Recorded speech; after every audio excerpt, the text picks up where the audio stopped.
You know, and they do. They really look for their parents in anything that they do. They do. Whether it's playing the flute to, you know, ballet, whatever it is. You know, it's, you know, you want to be there to support them the best way you know how. A couple of years ago, maybe last year, and I just wanted to bring this up because we talked about bullying, relationships in school.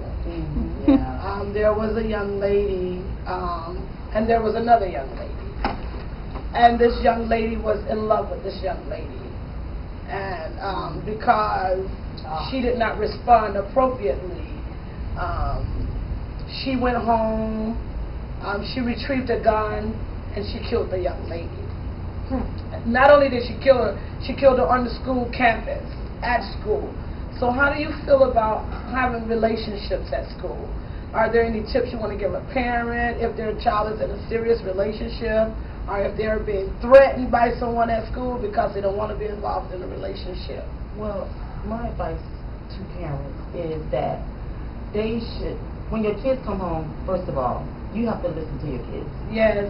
And also in listening to your kids, you have to read between the lines when your kids are speaking. Yes. Right. Oftentimes parents don't have a lot of time to listen or spend time with their kids to find out what's going on.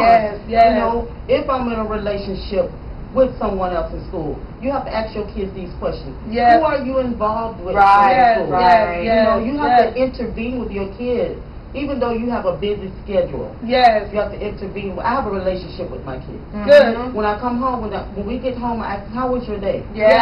You know, do you have homework? Who are you hanging out with? That's right. The Fraser last year, he asked me, he started Coral Springs High School, right? New school, new area, and he said that he met some friends. They wanted him to go to church with them. Okay. I said, okay, well, tell me about your friends. What type of grades do they get? You have to ask these questions. What type of grades do they get? You want to know what type of grades that these kids are getting, because you want to know if they're hanging out with good kids as well. As well as you want your child to be an example for them, you want them to be an example for your child. Absolutely, absolutely. It's a giving and receiving. Exactly. So you have to teach your kids to ask these questions. Find out about their friends, their parents. What type of work do they do? What type of religion they have? Because the first thing when you asked me about church, I said, what type of religion is it? Who is their pastor? What's their agenda? And so I never heard any more questions about it. They asked, can he stay the night over? That's a no-no. That's a no. You have to know where your children are and who they're with at all times. I screen my son, I screen the parents of the friend, I screen the friend, and then I wait a long time if I choose to let him stay over someone's house. I barely let him stay at a relative's house. You have to be very selective. Very selective, very careful. Over your children. That's right, and where they're staying. Because it's so easy to get into Gothic in the school. So you have to watch the emblems that they wear on their arms, around their necks. If they come home with different emblems, if their clothing style has changed, if everything they want to wear has a skeleton on it, all the skulls, you have to be careful. All the skulls, you have to be careful who your kids are around. Because they can meet some kids, and that's their kids' dress code. But there's more than that behind the dress code. It is. I know my younger daughter, she goes to Coconut Creek, Julia. And one day she came home with a bracelet on with all this different stuff on it, and then she came home with spikes on her arms, and I was like, wait a minute now, hold up. And then she got into wearing the skulls. And I told her, you have to be careful of those kids that you're being around, because I was sure that those kids were into Gothic. Or it's just, it's funny because they think it's fashion, but they don't even realize what is behind that. They have no clue. The skulls, you know, I'm so happy, thank you, that my son has transitioned from the skull phase. Now it's these lumberjacks and these skinny jeans and these things, what are these hats, these scully hats or whatever, these fitted hats or something. Fitted hats. Fitted hats. Fitted hats. And, you know, the shoes, these Vans and all this kind of stuff. And, oh, gosh.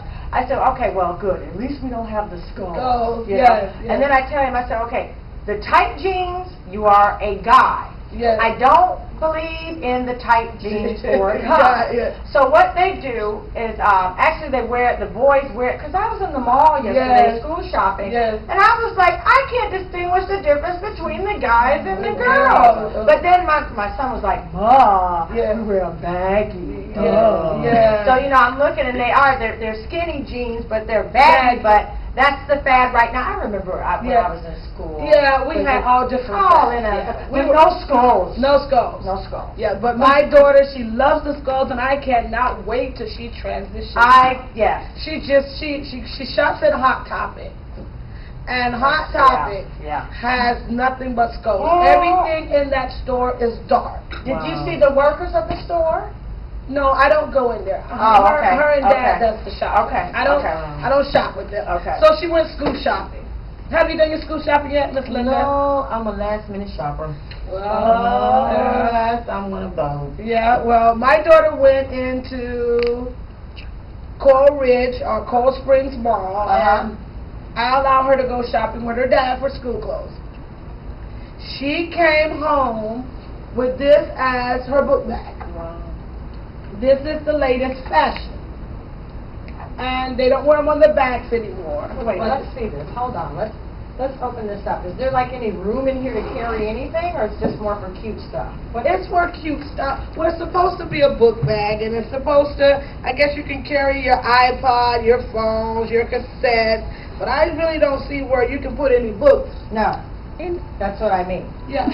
I mean, who wants, but this is I don't know these kids. I'm telling you, I don't know, Miss Angela. These kids, these days, everything is a statement, you know. Everything is this. My son has this zigzag JanSport. You know? Oh, this book bag was almost $60. Oh, we won't talk. I said, you got to be kidding me! $60 for a book bag? I never paid $60 for a book bag. Not gonna understand some shoes. Miss Butt. Yes. A book bag? Yes. You know? Mentioning book bags, for any parents that have more than one child, and it's been kind of hard, Walgreens have book bags on sale. Buy one, get one free, or two for $10. And I will tell you, the book bags are really nice. Walmart has a sale going on right now for the Spiders, what do you call those books with your children write in? The composition? The composition books. They're 25 cents at the Walmart on Copans if you live in South Florida. And also, as I was saying, when my daughter went school shopping, she came home with 3 T-shirts out of Hot Topic. One with Michael Jackson. The other 2 had skulls.